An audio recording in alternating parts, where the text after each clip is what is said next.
성경은 오늘 우리에게 말하고 있기를 어리석은 자가 되지 말고 지혜로운 자가 되어라, 이렇게 우리에게 말씀하고 있습니다. 우리 한번 주목을 주시면서 한번 자기 영혼에게 명해 보시기 바랍니다.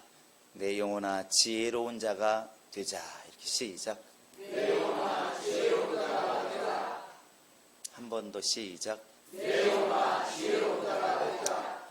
지혜롭다는 말은 세상에서는 다른 말로 말하면 영리하다, 재주가 많다, 여러 가지도 말할 수 있지만 분명히 세상에서도 많이 쓰는 말입니다. 그래서 어떤 재난이 올 때 피해가면 참 지혜가 있는 사람, 또 남들보다 깨닫지 못하는 걸 깨달으면 지혜로운 사람, 이렇게 말들을 많이 합니다.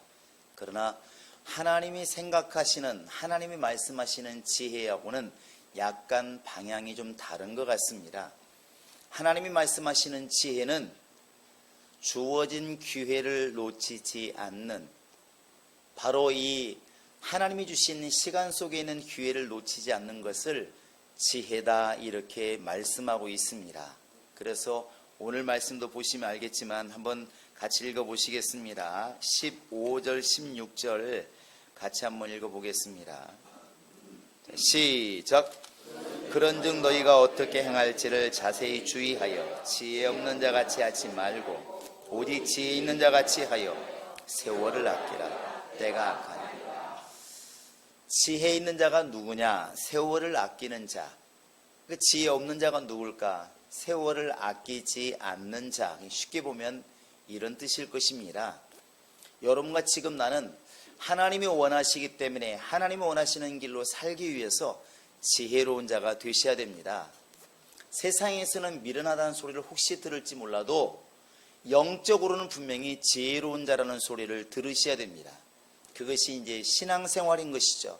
그런데 여기에 보시면 지혜롭다는 말이 세월을 아낀다는 말로 이렇게 하나님이 설명을 하고 있습니다. 세월을 아낀다. 이게 무슨 말일까? 이 아낀다는 말이 우리에게 들려질 때에는 어떤 이렇게 왜 10,000원 쓸 것을 9,000원 쓰면 1,000원이 남잖아요. 그렇게 아끼고 옷 10번 입을 것을 갖다가 9번 입고 좀 아껴두고 이렇게 많이 머릿속에 와 닿습니다. 그러니까 쓸 것을 좀 안 쓰는 것을 아낀다고 우리는 머릿속에 염두가 돼 있는데 몸으로는 그렇게 알고 있죠. 그런데 오늘 쓰여진 말씀은 그런 차원보다는 바로 내게 주어진 기회를 살린다고 하는 것이 훨씬 더 가깝다는 겁니다. 그래서 오늘 여러분 세월을 아낀다 보시면 이렇게 일자 자그맣게 써 있는데 밑에 나눠줄을 보시면 밑에 뭐라고 써 있습니까? 헬 하고 나서 헬, 이건 지옥 이런 뜻이 아닙니다. 헬라어로는 이런 뜻이라는 걸 말하고 있습니다. 뭐라고 써 있습니까? 기회를 사라. 앞에는 세월을 아끼라고 그랬는데 원어를 보면 이게 이제 그런 뜻보다는 구속하다, 속량하다, 이런 뜻을 가지고 있습니다. 그러니까 우리가 지금까지 뭘 쓸 때 조금 덜 쓰는 것을 아낀다고 그러는데 여기서 세월을 아낀다는 것은 세월이라고 하는 것이 그렇게 아낄 수 있는 게 아니잖아요. 그런 뜻이 아니라 시간 속에서 너에게 주어진 기회를 낭비하지 않는 것, 주어진 시간 속에서 네 기회를 잘 살리는 것, 이것을 갖다 지금 이렇게 아낀다는 말로 이렇게 표현을 하고 있다는 겁니다. 어쩌면 번역을 할 때 차라리 그렇게 번역을 했으면 쉬웠을 텐데 아낀다는 말로 번역을 해놓으니까 마치 먹을 걸 안 먹는 것처럼 자꾸 인식이 되는데 그런 차원이 이제 아니라는 것이죠. 우리 한번 골로새서 한번 4장 5절도 한번 보시겠습니다. 자, 골로새서 4장 5절입니다. 자, 우리가 세상을 향해서 또 불신자를 안 만날 수 없습니다. 그러나 마냥 만나고 마냥 즐기고 마냥 살아가는 것이 옳은 것인가? 불신자들과의 이 삶에서 바울은 이렇게 말을 하고 있습니다. 시작. 외인을 향해서는, 곧 교회 밖에 있는 사람들에 대해서는 어떻게 하라고 그랬습니까? 지혜롭게 행하여서 뭘 아끼라고요? 세월을 아끼라. 같은 말을 쓰고 있습니다. 쉽게 말하면 예수 밖에 있는 사람들 우리가 안 만날 수는 없지만, 그러나 그들이 사는 방식대로 그들과 함께 어울려서 계속 살다 보면 결국은 재미는 있을지 몰라도 영적으로 우리 영혼이 너무나 많은 피해를 보고 너무나 많은 손해를 본다는 것이죠. 그래서 지혜롭게 행동하는 것, 그 시간을 좀 전략하고 잘라서 사실은 주의 일할 수 있는 시간을 내는 것, 이것을 지금 지혜라 말하는 것이고, 이것을 갖다 세월을 아낀다 이렇게 지금 말을 하고 있다는 사실입니다. 그러니까 교회를 다녀도 사실은 바울의 말을 잘 듣지 않고 성경 말씀을 잘 듣지 않고 우리가 외인을 향해서 열심히 놀다 보면 주의 일할 시간 없습니다. 왜냐하면 똑같은 시간이 주어져 있기 때문에 내가 마음껏 먹고 마음껏 놀고 마음껏 친구들과 놀다 보면 희한하게도 바쁜데 주의 일할 시간 없는 거죠. 그 바쁜 게 주님을 위해서 바쁜 게 아니라 그냥 놀기 바쁜 것이죠. 이러면 이제 성경에서는 세상 사람들 볼 때는 참 재밌게 산다 말할지 모르겠지만 영적으로는 참 어리석은 사람, 이렇게 말을 한다는 것이죠. 그러니까 세상의 외인들을 향해서는, 그 세상 사람에 대해서는 적당하게 우리가 자를 건 자르고 해야 시간이 주님을 위해서 시간이 나지, 그렇다면 시간이 안 난다는 것입니다. 여러분, 그래서 이 세월을 아낀다는 말이 바로 여러분에게 주어진, 우리에게 주어진 그 시간을 속에서 기회를 잘 잡으라는 겁니다. 이건 널리 보면 태어나는 순간부터 죽을 때까지 우리는 한 번이라고 하는 기회가 있습니다. 왜냐하면 한 번 태어나는 것은 반드시 한 번 죽게 되어 있기 때문에 육체가 기회입니다. 또 아침에 일어나서 저녁에 잠들 때까지 해가 있는 동안 우리가 기회라는 것이죠. 근데 이것이 반복되면 어느 순간에 끝난 날이 있기 때문에 이것을 갖다가 기회라는, 곧 시간 속에서 주어진 기회, 이렇게 말합니다. 어른들이 아이들에게 꼭 이런 말 많이 하더만요. 야, 적당히 놀고 뭐 해라? 공부해라. 공부도 갑자기 안 그런 체 하시는데 같이 해주셔야 애들이 깨달을 텐데, 여러분 애들한테 말하잖아요. 야, 공부도 때가 있다. 그걸 지금 아이들은 들어서 알아요, 말을. 그런데 깨닫지는 제가 볼 때는 못합니다. 왜냐하면 우리가 청년 때 성경이 눈에 보일 때, 앉아서 그냥 성경이 보일 때, 그렇게 기억력이 좋을 때, 그때 어르신들이 이런 말 합디다. 이렇게 전도사 처음 나오니까, 아이고 성경 읽어도 기억도 안 나. 아우 돌아서면 기억이 안 나. 성경 읽다 보면 어저께 어디 읽었는지 모르겠대. 분명히 이 줄을 넣어놨기 때문에 여기 읽은 건 맞는데 그 앞장을 읽어보면 내가 여기 읽고 왔나 지나쳐 왔나 헷갈린다는 거예요. 어른들이 그런 얘기합니다. 돌아서면 기억이 안 난대. 여러분 은혜 받지 마시기 바랍니다. 근데 어쨌든 그게 현실이야. 근데 그때 우리는 안 읽어놓고 저런 소리 하는 거 아니야? 안 읽으니까 기억이 안 나지. 젊은 나이는 그렇게 들렸어요. 왜냐하면 우리도 기억력이 없지 않았잖아요. 그러니까 에베소 같은 경우도 빌립보 같은 짧은 것들은 사실 쉬는 시간에 그냥 머릿속에서 이렇게 책을 넘겼다고요. 그런데 지금은 안 넘어가요. 안 보이니까 실제로 헷갈리잖아요. 이 건망증이 심해져가지고. 내가 우리 집사님들 보면 참 많은 걸 느껴요. 뭐 수요일날도 그렇고 주일날도 그렇고 보니까 가끔 가다 음식이 남아서 싸들고 가라고 그러면 그걸 들고 가방을 놓고 가. 내가 볼 때는 그거 몇 푼 안 되는데, 그거 저 사 먹어도 8,000원도 안 되는데 가방에 지금 5만 원 들어있지, 카드 들어있지, 핸드폰 들어있는데, 아 이걸 하나 들려주면 이쪽 걸 놓고 가. 또 가방을 챙기면 이걸 놓고 가고, 가끔 가다 싸놓고 안 싸가지고 쉬어서 버린 게 많습니다. 내 몫이라고 챙겨갔는데 깜빡한 거예요. 얘기하다 보니까. 그게 어른들이에요. 그러니 청년 때 1시간 성경 읽은 것과 나중에 50, 60, 70 먹어서 1시간 성경 읽은 건 천지 차이입니다. 젊은 때는 이 책을 쫙 한 권에 읽으면 머릿속에 줄거리가 쫙 보여요. 진짜로 보입니다. 지금은 읽다 보면 안 나 생각이. 저 스타일이 이렇게 원래는 차례를 오랫동안 보고 나서 거의 외다시피 하고 이 책을 읽는 스타일인데 요즘은 읽다 보면 차례가 안 떠오른다니까 그러네요.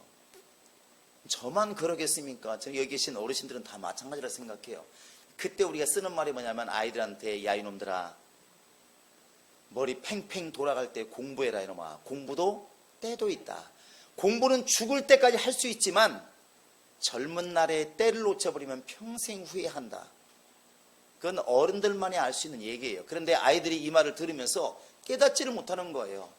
아, 지금 게임해야 되는데, 아, 지금 놀아야 되는데, 지금 자야 되는데, 이게 현실적으로 와 닿지. 너 지금 떼놓치면 나중에 후회한다. 이 말을 깨닫지를 못합니다. 그런데 어른이 그렇게 말하는데도 불구하고 계속 놀고 잡기에 능하다 보면 어른들이 말합니다. 참 저는 언젠가는 후회할 텐데. 그게 어리석다는 것이죠. 영적으로 보면 결국 우리는 지금 그렇지 않느냐는 것이죠. 공부를 보니까 때를 지나 보니까 알겠는데 우리가 영적으로는 아직 죽어보지도 않았고 일을 못할 만큼 누워있어 보지 않았기 때문에 육체의 기간이 얼마나 소중한지, 일할 수 있는 기간이 얼마나 소중한지를 우리가 놓치고 있지는 않는지 한번 이렇게 돌아보자는 겁니다. 신기하게도 기회가 올 때는 위기도 따라오고 불안도 따라오고 두려움도 따라옵니다. 이게 염려온 거예요. 이게 다 좋은 것으로만, 야, 교회 직분 받으면 하나님이 5억을 주신대. 교회에서 봉사하면 하루에 하나님이 100억을 주신대. 할렐루야. 이러면 좋겠어요. 그러면 막 사람들이 바글바글 모여오겠지. 근데 봉사는 그렇지 않잖아요. 교회가 어떤 곳이라고요? 따라하시 바랍니다. 내 돈 내고 죽도록 고생하고 좋은 소리 못 듣고. 그게 교회라니까 그러네요. 한번 해보시기 바랍니다. 교회는 제일 좋은 소리 듣는 사람이 누구냐면 적당히 헌금하고 직분 안 맞고 적당히 해주는 거예요. 그러면 누가 뭐라고 안 해요.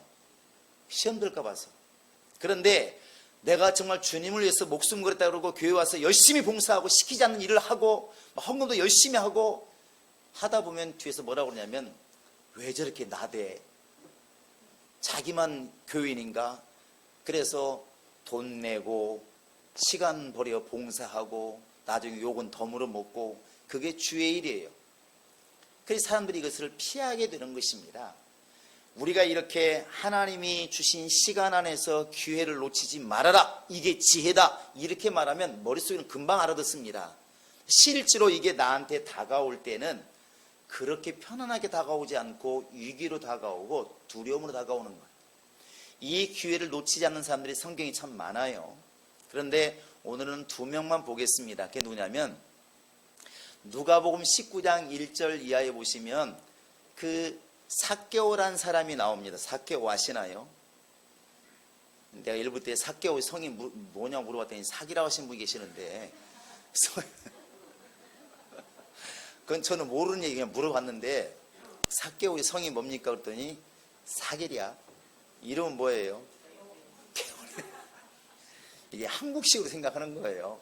근데 사실 서양은 거꾸로 이름이 앞에 있고 성이 뒤에 있습니다. 그렇게 말하면 이름이 뭐예요?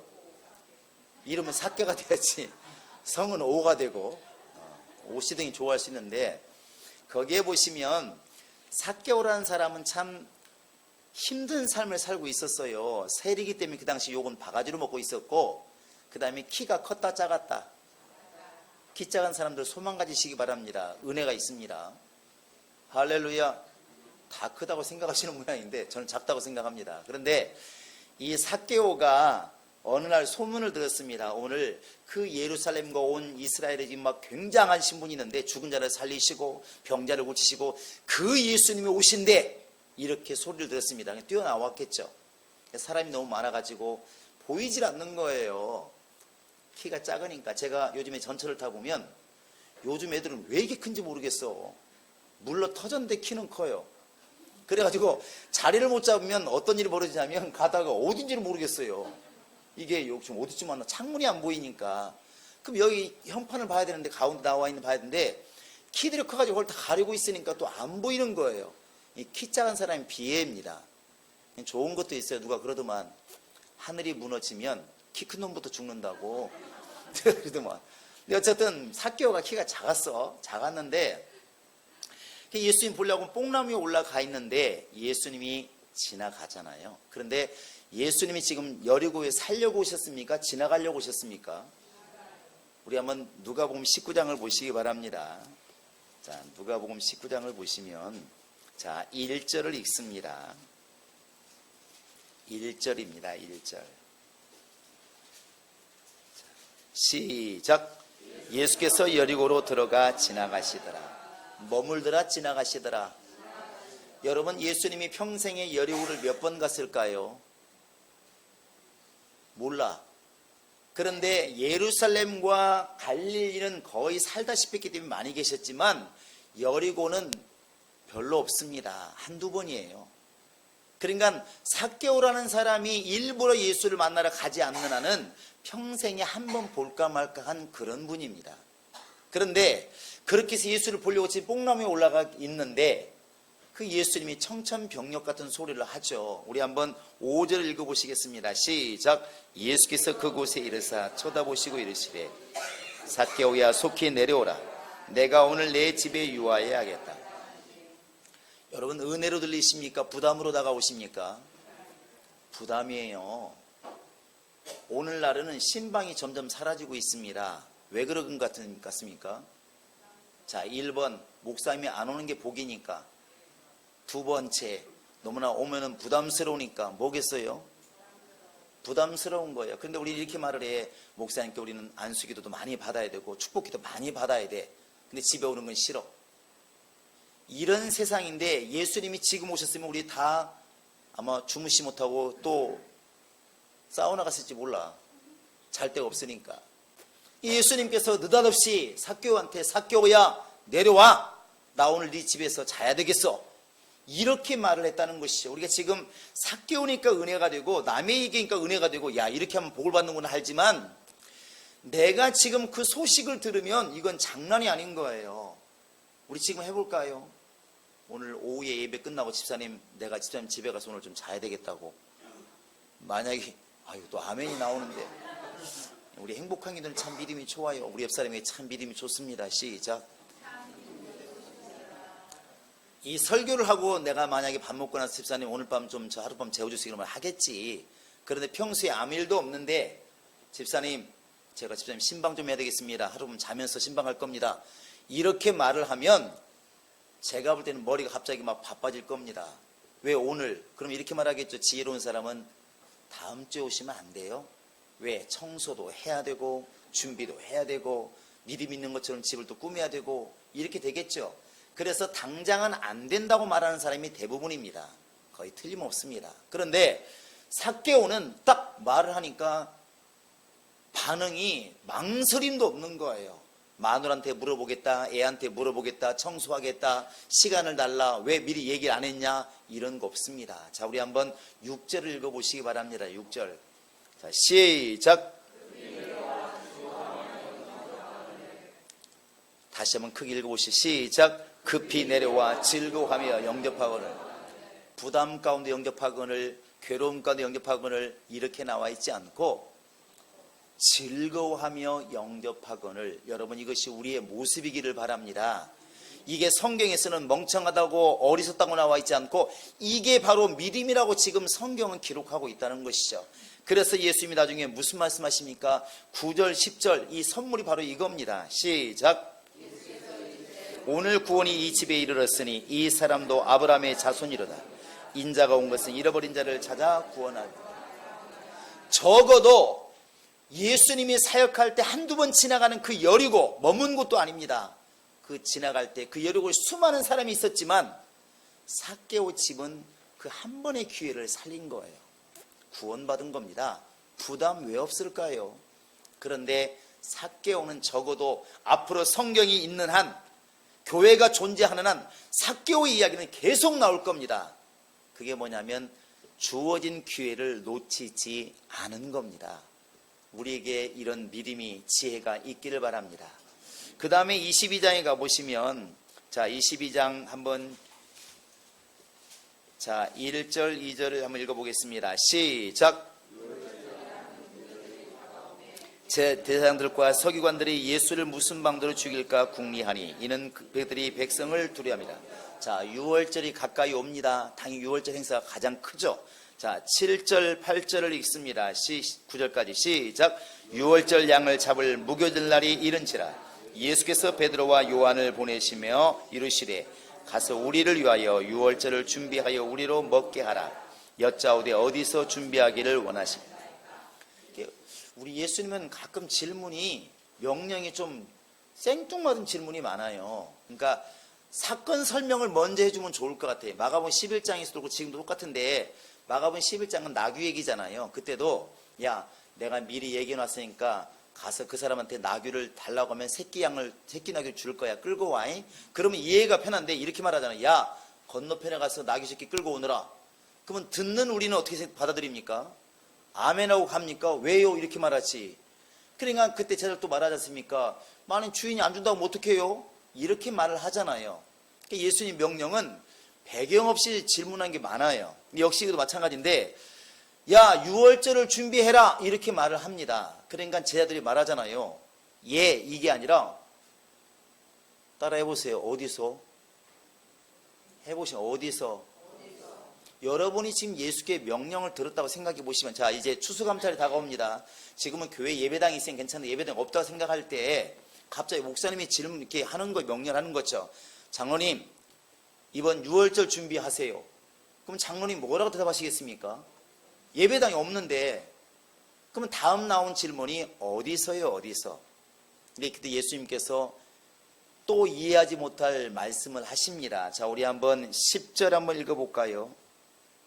자 10절 11절 시작. 이르시되 보라 너희가 성내로 들어가면 물 한 동이를 가지고 가는 사람을 만나리니 그가 들어가는 집으로 따라 들어가서 그 집 주인에게 이르되 선생님이 내게 하는 말씀이 너가 내 제자들과 함께 유월절을 먹을 객실이 어디 있느냐 하시더라 하라. 지금 제자들은 어떤 집인지 알까요? 모를까요? 몰라요. 또 아니 느닷없이 밖에 나가면 물동이를 이고 가는 여인이 누구를 만날지 알겠습니까? 김집사일지 박집사인지 이 집사인지 어떻게 알아요? 주님이 그 명령하시는 겁니다. 그런데 예수의 말씀을 듣고 진짜 나가봤더니 그 시간에 하필 그 시간에 물동이를 이고 가는 사람이 있는 거예요. 그를 따라가 봤더니 어디더라? 마가의 집이더라 하는 것이죠. 이게 마가의 어머니가 될 수도 있고 그 하인이 될 수도 있는데 물 길어간 사람이 중요한 것은 그 사람에게 주인에게 말을 한 겁니다. 마가의 어머니겠죠. 예수님께서 이 집에서 유월절을 준비하라고 말씀하셨습니다. 이렇게 말하니까 마가의 어머니가 절대 안 됩니다. 왜 하필 우리 집입니까? 딴 집도 많은데 베드로 집도 있고 뭐 여러 곳이 많은데 왜 우리 집입니까? 이렇게 말하지 않았다는 거예요. 그때부터 마가의 집, 마가의 다락방은 바로 교회처럼 쓰임받고 나중에 이 땅에 성령이 처음으로 오시는 장소가 마가의 다락방입니다. 예수님 부활했을 때 제자들이 갈 곳 없은 제자들이 모인 곳도 마가의 다락방이고 할렐루야. 그것은 어찌 보면 반대로 보면 물동이를 이고 간 사람이 들어간 그 집은 그 주인은 얼마나 황당하고 놀랬겠습니까? 그러나 그 기회가 주님이 쓰시겠다 하니까 그냥 아멘으로 받은 겁니다. 불편하고 괴롭고 답답하고 힘들고 손님 치르는 게 얼마나 힘든데 그런데 그런 것들을 넘어서는 지혜가 있다는 것이죠. 그렇게 내게 시간 안에서 주어진 기회를 잡는 것이 그게 성경은 지금 지혜라 이렇게 말을 하는 것입니다. 여러분 교회 일, 주님의 일은 결코 우리에게 행복한 모습으로 이렇게 다가올 것처럼 보이지만 그렇지 않습니다. 베드로에게 너는 배를 버려두고 나를 쫓으니라 했을 때 내 전 재산이 배인데 배를 버리라니 말이 되겠습니까? 팔 기회를 주시든지 아버지를 장사하고 오는 사람한테 나를 쫓으라 하니 말이 되겠습니까? 아버지 장사하고 오게 하든지 주의 명령은 항상 위기로 다가옵니다. 두려움이 있어요. 그런데 그 일을 감당하면 우리가 생각지 못하는 복들이 그 뒤에 넘쳐나게 따라온다는 사실입니다. 그것이 지혜라는 것이죠. 근데 영적으로 우리가 이것을 감당하지 못하면 결국은 어리석은 자가 된다는 사실입니다. 두려운 게 뭐냐면 우리가 지금은 할 수 있을 때는 선택할 수도 있고 부정할 수도 있어요. 자, 집사님 이것 좀 해주세요 그러면 할 수도 있고 안 할 수도 있는데 지금은 내가 선택할 능력이 있는데 이 선택이 언제까지 가능하느냐 하는 것이죠. 절대로 육신은 영원하지 않습니다. 이게 저희도 이렇게 젊은 날 지금 이렇게 주원이나 원호나 쟤들을 보면 부럽잖아요. 저 때는 정말로 그냥 돌을 씹어 먹어도 그냥 씹어 먹지 마라. 이제 그럴 나이라고. 저 때는 정말로 저를 그럴 나이에 우리도 그랬으니까. 근데 지금은 돌이 아니라 밥만 2숟갈 더 먹어도 누구는 약만 계속 먹고 소화제 먹잖아요. 소화가 안 되니까 고구마 맛있어서 2개 먹을 거 3개 먹었더니 또 체했다고 또 소화제 달라고 그러고 기도해달라고 손 떠달라고 그러고. 보통 일이 아니에요. 또 안 먹던 또 새로운 음식 가서 뭐 맛있게 먹고 또 그 다음에 설사했다고도 난리고. 이게 어른들이잖아요. 어른들. 그러니까 젊을 때는 몸도 되게 유연합니다. 그래서 이렇게 체력 특정을 가보면 이렇게 앞몸 굽히 지금도 있나요? 젊어서는 우리가 쭉 내리면 15cm, 20cm가 내려갔습니다. 이렇게 손을 이렇게 구부리면 유연했잖아요. 저도 뻣뻣해 보여도 이렇게 뒤로 해가지고 허리를 안 닿고 땅에 닿고 일어나고 했거든요. 오, 운동할 때는 그랬다고 해요. 무덤을 넘어다녔다니까 그러네, 이 덤블링으로 이렇게. 근데 아니 시골에는 넘을 게 그런 거밖에 없으니까 넘어다녔어요. 여기 남자들 치고 운동 안 했으면 백 한번 안 친 사람이 있습니까? 저도 백도 뭐 터트리고 막 그랬습니다. 그때는 잘 안 다쳤어요. 근데 지금은 일을 안 해도 다친다니까. 가만 의자에 한두 시간 앉아있다가 좀 일어나다가 잘못 일어나면 삐끗하잖아요. 아이고. 여러분도 똑같잖아요. 보니까. 그 다음에 뭔 일 재밌게 웃다가 뭐가 빠져요? 그다 턱이 빠졌네. 턱 맞죠. 그 다음에 뭐좀 기지가 확 피다. 탐. 이게 어른들이라니까 그러네요. 애들은 자빠지고 넘어져도 안 다치는데 어른들은 조심하는데 다쳐요. 이게. 그게 뻣뻣해졌다는 거죠. 근데 우리 생각에는 청년 때가 영원할 것처럼 머릿속에 자꾸 인식이 되어 있어요. 그래서 이렇게 합니다. 교회에서 집사님 이 직분 좀 맡아주세요. 집사님 이 일 좀 해주세요. 이렇게 말하면 부담스러운 거예요. 일하는 게 힘드니까 어려우니까 말을 안 들으니까. 그러다 보니까 이 일이 빨리 끝났으면 직분이 빨리 내려왔으면 이 생각을 많이 한다는 것이죠.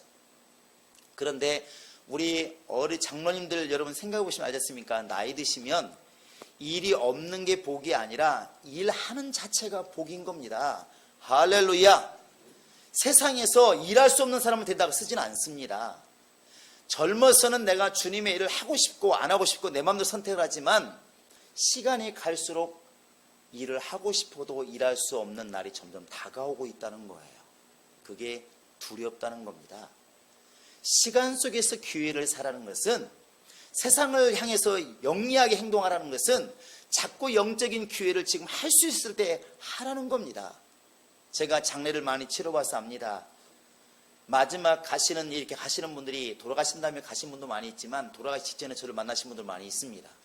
그분들이 손을 잡고 이런 말을 하는 거죠. 낫기를 원해서 하는 말이겠죠. 목사님 이제 이번에 정말 나오면 다른 거 아무것도 안 하고 나 죽을 때까지 주의 일만 죽도록 하다 갈 겁니다. 근데 이 이야기를 젊어서 했으면 얼마나 좋을까.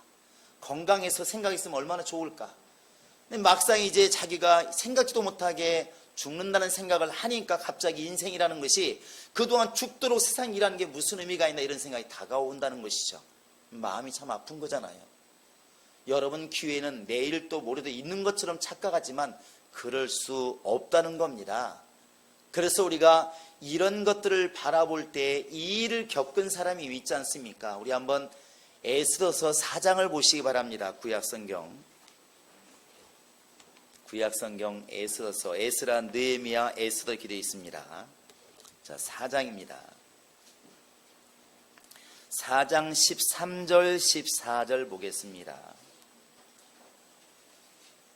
자, 13절 14절 시작. 모르드게가 그를 시켜 에스더에게 대답하되 너는 왕궁에 있으니 모든 유다인 중에 홀로 목숨을 건지리라 생각하지 말라. 이때 내가 만일 잠잠하여 말이 없으면 유다인은 다른 데로 말미암아 노임과 구원을 얻으려니와 너와 내 아버지 집은 멸망하리라. 내가 왕후의 자리를 얻은 것이 이때를 위함이 아닌지 누가 알겠느냐. 우리 성경 읽으신 분들은 이 이야기가 무슨 얘기인지 금방 압니다. 이스라엘이 유다가 망해서 저 바벨론으로 붙잡혀가 있는 상황이 있죠. 지금 식민지 생활하고 있는 것입니다. 그런데 포로 생활을 하고 있는데 그때 그 당시에 총리가 누구냐면 하만이라는 사람이 하만. 이 하만이라는 사람이 가만히 보니까 유대인들이 말도 안 듣고 눈에 가시예요. 저놈들을 죽여야 될 텐데, 그래서 하나는 왕에게 가서 이런 말을 합니다. 자기 왕에게 왕의 말을 명령을 듣지 않고 이렇게 말하는 사람들은 좀 죽일 수 있도록 법을 좀 만들게 해주세요. 이렇게 말을 합니다. 그게 이제 3장에 보시면 쭉 그런 말에서 조서를 만들죠. 근데 이스라엘 백성은 하나님을 섬기기 때문에 그럴 수가 없습니다. 결국은 유대인을 다 죽이려고 간계를 꾸몄습니다. 하만이라는 사람이.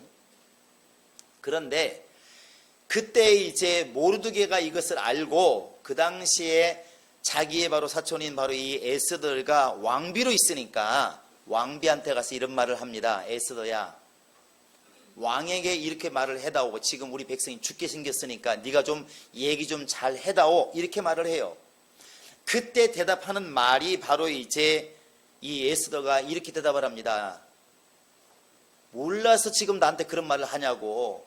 지금 왕이 금호를 내밀어서 이렇게 지팡이인데 그걸 내밀었을 때 그 왕비가 들어가는 것은 살지만 왕비가 한두 명이 아니기 때문에 만약에 왕이 부르지 않는데 스스로 들어가면 죽임을 당합니다.